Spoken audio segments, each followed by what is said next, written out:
Guys, आज का tutorial उन लोगों के लिए है जिनको थोड़ी बहुत पाइथन जो है वो आती है, यानी थोड़ा बहुत उन्हें बेसिक्स का पता है। वैसे अगर देखें तो स्ट्रक्चर मेन आपका C++ वाला ही इस्तेमाल हो रहा होता है, यानी चीज़ें वही हैं, सिर्फ थोड़ा सा सिंटेक्स में फ़र्क आ जाता है। मगर आज जो हम एक गेम देखने जा रहे हैं उसका नाम है रीबॉक्स वर्ल्ड। अच्छा, इस गेम को हम पाइथन के कोड से सॉल्व करेंगे। अच्छा, इसमें होता क्या है कि एक आपके पास रोबोट है जो आपको वॉल के शुरू में इधर खड़ा हुआ नज़र आ रहा होगा। तो इसको हमने ये जहाँ पे फ्लैग नज़र आ रहा है ना आपका, यहाँ तक पहुँचाना है। यानी वहाँ पर जब पहुँच जाएगा तो एक तरह से ये विन कर जाएगा और हम अपना गोल अचीव कर लेंगे, हमारी जो गेम है वो कंप्लीट हो जाएगी। अब इसके लिए हमने कोड लिखना है कि किस तरह ये हर्डल्स को पार करके इस फ्लैग तक पहुँचेगा। ठीक है, तो हर्डल 1 चैलेंज है ये। यहाँ पे आप ऊपर जहाँ पे रीबॉक्स वर्ल्ड लिखा है उसके साथ देख रहे होंगे कि हर्डल 1 लिखा हुआ आ रहा है, और यहाँ पे उसके साथ वर्ड इन्फो का आ रहा होगा ऑप्शन।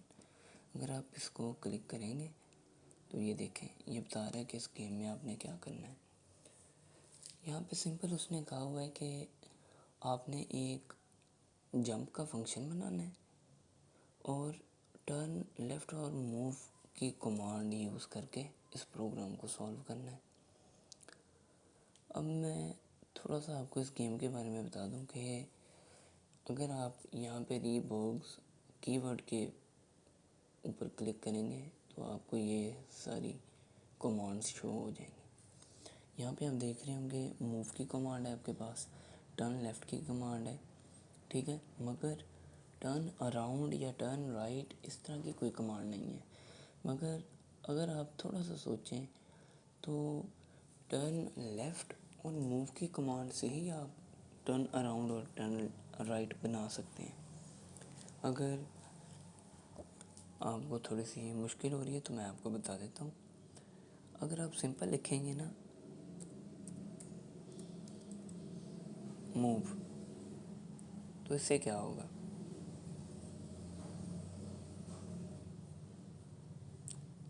Any guess? चलो मैं बता देता हूँ। इस कमांड से क्या होगा, ये एक स्टेप आगे मूव कर जाएगा। अभी मैं इसको प्ले करता हूँ और आपको दिखाता हूँ। ये देखा, ये उसने पॉपअप शो कर दिया कि आप अपने जो फिनिशिंग पॉइंट था वहाँ तक नहीं पहुँचे। मगर मैं आपको सिर्फ ये चीज़ दिखाना चाह रहा था कि ये एक स्टेप आगे मूव कर गया, ठीक है। और टर्न लेफ़्ट की कमांड से क्या होगा, यहीं पर मैं आपको ये भी बता दूँ।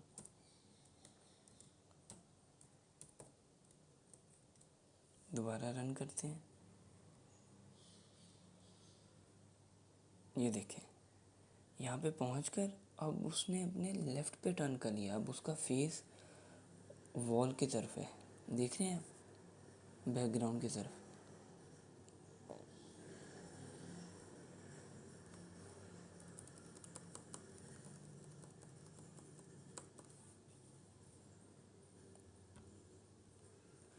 तो अब मैं आपको ये बताता हूँ कि आप इन दोनों कमांड्स के ज़रिए से टर्न राइट और टर्न अराउंड की कमांड कैसे बना सकते हैं। अगर आप थोड़ा सा खुद सोचें ना, तो अगर आप एक फंक्शन बनाएं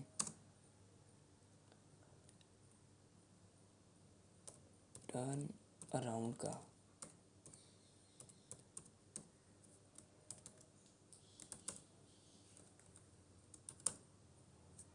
यहाँ पे आप 2 मरतबा अगर टर्न लेफ़्ट लिखेंगे ना, यानी टर्न लेफ़्ट की 2 बार कमांड, यानी अगर आप अपने लेफ़्ट हैंड पर मूव करते हो एक दफ़ा तो आप क्या हुआ है, लेफ़्ट की तरफ मुड़ गए हो। मगर अगर आप लेफ़्ट की तरफ मूव करके दोबारा लेफ़्ट की तरफ मूव करोगे तो आप बिल्कुल जिस पोजीशन में खड़े थे उसके ऑपोजिट मूव कर गए हो, यानी आपने टर्न अराउंड मूव कर लिया है, ठीक है।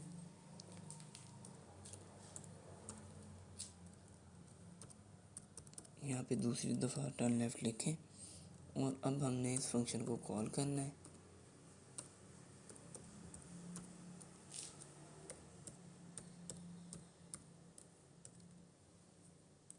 ओह सॉरी, ये मैंने इसी के आगे लिख दिया, ये यहाँ पे लिखना था। ये देखिए, अब जब आप इसको रन करेंगे तो पहले अब ये किस पोजीशन में खड़ा है देख रहे हैं। इसका जो फेस है वो आगे की तरफ है, फ्लैग की तरफ जाने के लिए। अब जब हम टर्न अराउंड करेंगे तो इसका फेस जो है इधर वॉल की तरफ हो जाएगा, जहाँ पे ये 1 लिखा है। ये देखें, ये देख रहे हैं आप। अब इसी तरह अगर आप यहाँ पर टर्न अराउंड की जगह टर्न राइट कर दें, टर्न राइट का फंक्शन बना दिया।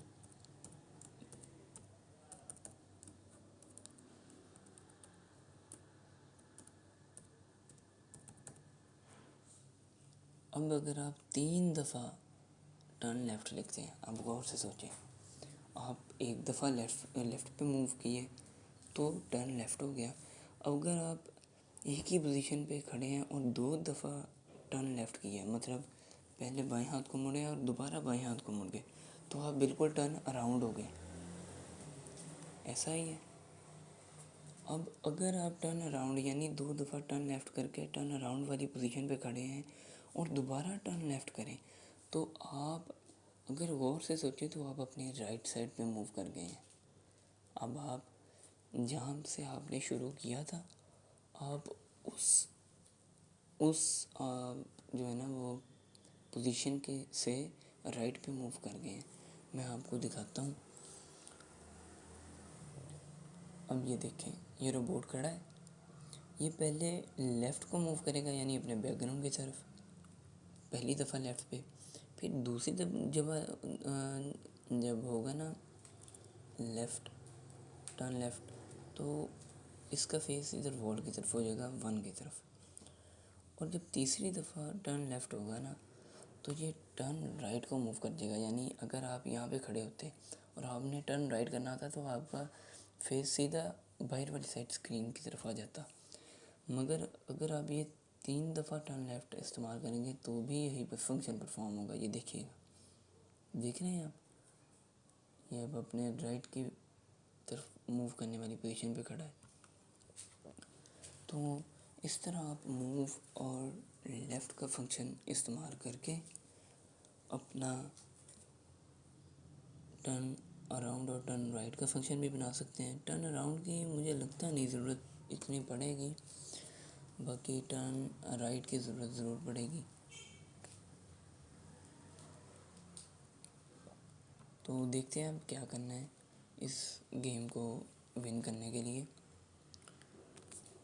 अच्छा, अब यहाँ पे देखें, आपने प्रॉब्लम को सॉल्व करने से पहले ना देख लेना है कि टेक्निक क्या है। ये देखें, अगर हम यहाँ पे एक स्टेप आगे लें, ठीक है, फिर एक जंप का फंक्शन बनाएं, यानी बनाए ही एक जंप का फंक्शन, उसमें करें क्या कि पहले ये एक स्टेप आगे ले, फिर इस हर्डल को क्रॉस करें। अब उसी जंप के फंक्शन को अगर हम दोबारा एग्जीक्यूट करवाएं, यानी ये देखें, ये जिस जगह इस वक्त खड़ा है, अगर एक स्टेप आगे लेता है और इस जंप को क्रॉस करता है, हर्डल को जंप करके, तो जिस जगह ये अब खड़ा है ना, यहाँ पे भी ये सेम उसी जगह खड़ा होगा और उतने ही डिस्टेंस पे इसकी नेक्स्ट हर्डल होगी। तो अगर हम एक फंक्शन बनाएं जंप का और बार बार उसे कॉल करवाएं उतनी दफ़ा जब तक ये फ्लैग के पास नहीं पहुंचता, तो हमारी प्रॉब्लम सॉल्व हो जाएगी। मैं डेमो करके दिखाता हूँ। एक फंक्शन बनाया आपने जंप का, उसमें पहले आपने इसको मूव किया आगे की तरफ एक स्टेप, फिर आप चाह रहे हैं कि ये लेफ़्ट की तरफ मूव कर जाए, तो टर्न लेफ़्ट कर देंगे। क्योंकि सामने हर्डल आ गई है। अब लेफ़्ट की तरफ मूव कर गया तो बैकग्राउंड की तरफ है इसका फेस। अब हम चाह रहे हैं ये एक स्टेप ऊपर चला जाए तो फिर मूव करवा देंगे इसे। अब यहाँ पे आपको सोचने का काम है कि ये देखिए, अगर इसको मैं प्ले करूँ, ओह सॉरी, फंक्शन को कॉल नहीं करवाया।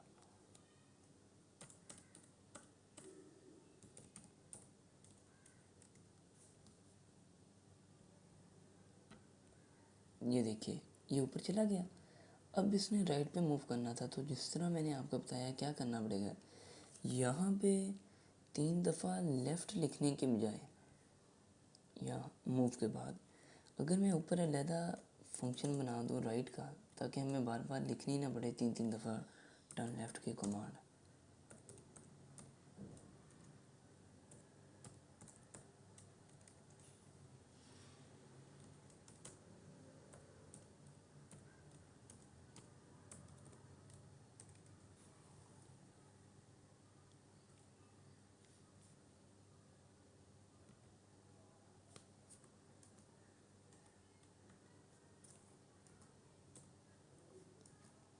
ये 3 दफ़ा टर्न लेफ़्ट की कमांड लिख दी।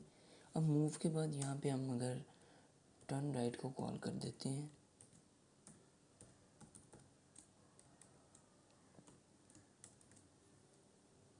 तो अब क्या होगा, ये राइट पे मूव कर जाएगा, यानी अपनी राइट साइड पे इसका फेस हो जाएगा। और राइट साइड पर फेस करने के बाद फिर हम चाह रहे हैं ये एक स्टेप आगे ले ताकि इस हर्डल को पार कर ले, तो हम फिर मूव कर देंगे इसे। अब इसके बाद ये एक स्टेप आगे आ जाएगा। अब मैं प्ले करके आपको दिखाता हूँ फिर। ये देखिए, टर्न राइट का फंक्शन, ये ऊपर गया कंट्रोल, ये देखें आगे आ गया ये जब रोबोट राइट पे मूव करके। तो अब सीधा तो नहीं हम चाह रहे कि ये गुजरे, हम इसको दोबारा राइट पे मूव करवाएंगे और एक स्टेप आगे लेके आएंगे। ठीक है, तो उसके लिए दोबारा हम टर्न राइट का फंक्शन कॉल कर देंगे यहाँ पर।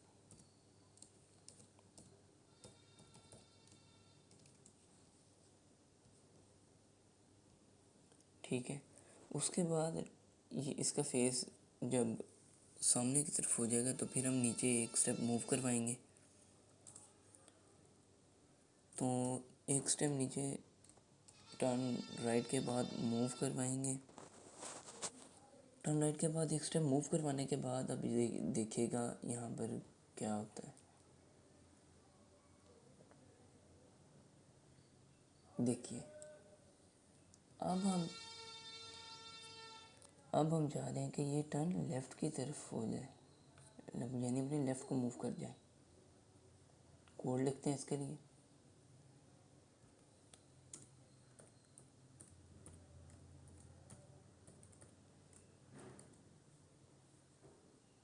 रन करते हैं।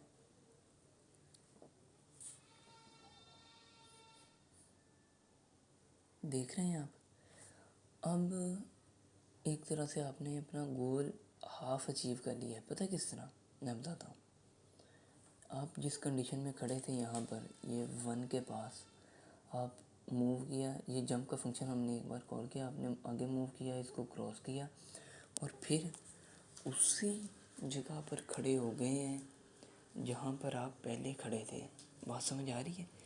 यानी लास्ट टाइम आपके पीछे वॉल थी और सामने एक हर्डल थी, और जिस डिस्टेंस पे ये हर्डल थी उसी डिस्टेंस पे अब हर्डल है, और सेम आपको वही चीज़ इस्तेमाल करनी है, जिस वही कोड लिखना है जो पहले आप लिख चुके हैं।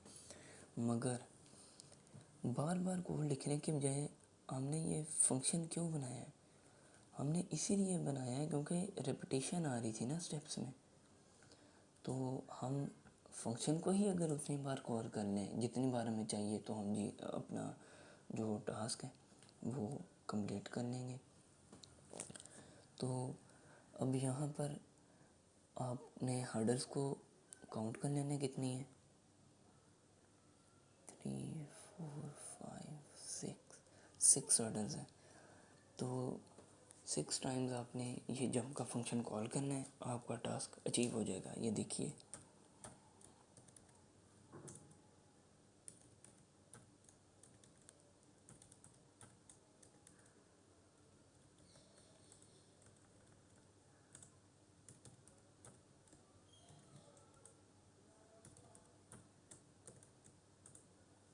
देखिए अब 6 दफ़ा हमने फंक्शन लिख लिया। अब ये सेम जो स्टेप था ये 6 टाइम्स परफॉर्म करेगा हमारा रोबोट, और ये हडल 1 का टास्क हमारा अचीव हो जाएगा। अब देखिएगा इसको पूरा होते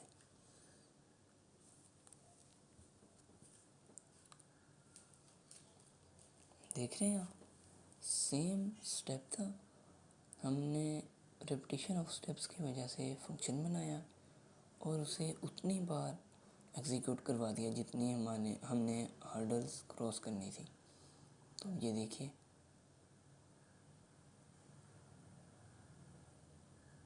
जी हो गया सॉल्व। तो इस तरह आपने इस गेम को सॉल्व करना है, सिंपल। यहाँ पे अगर आप रीबॉक्स कीवर्ड में आए ना, कीबोर्ड, सॉरी मैं कीवर्ड बोल गया था। तो यहाँ पे जो फंक्शंस के नेम है ना, जो कंडीशन है, ये देखें, ये आगे आने वाले प्रोग्राम्स में मैं इस्तेमाल करवाऊँगा।